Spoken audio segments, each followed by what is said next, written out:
So I'm making this video to share my portrait making process with you while I draw and paint this very small illustration, which can be used as my first ACEO if I ever decide to actually make and sell ACEOs.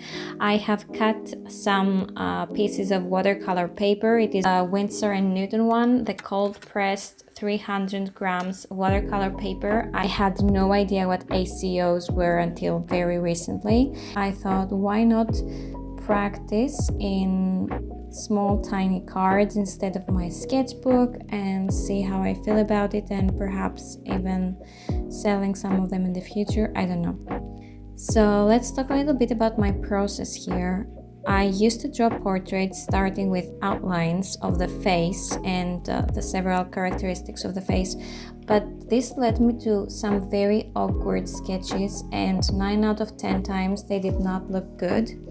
So I decided one day to just completely shift my technique, and I started sculpting my sketch from a general, very vague, very abstract figure based on the shadows mainly, and I started working on it using an eraser, working in layers and going very slowly from shapes to details, and this has helped me a lot with creating structure and making my figures and portraits more natural. And after I'm done with my pencil sketch, I take a black Micron Pigma pen size 0.2 to outline the sketch. I started using these pens in 2018 and I have been obsessed with them ever since. The ink process is over. I use watercolors to set the color base. The illustrations that I usually make are ink based, so the watercolors work as a complementary element and I don't do many washes. I use them just to add color and a bit of dimension to my illustration.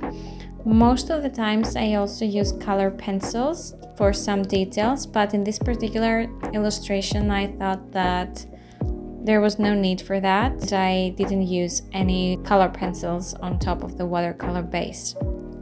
In the end, I use a white Posca marker for some details, and I think this is the part where we add just a little bit of a highlight to the illustrations. I go over with the black Pigma pen again to make some lines more intense in case they got faded out after the watercolors. And I also decided to sign it in the back and write down the date and the materials that I used to make this tiny illustration. Am I proud of the result? It was very difficult to work on such a small surface. Eventually though, it has a nice vibe and I adore the color palette that I used, so I really like the result. And I think I could see me making more of this. What do you think?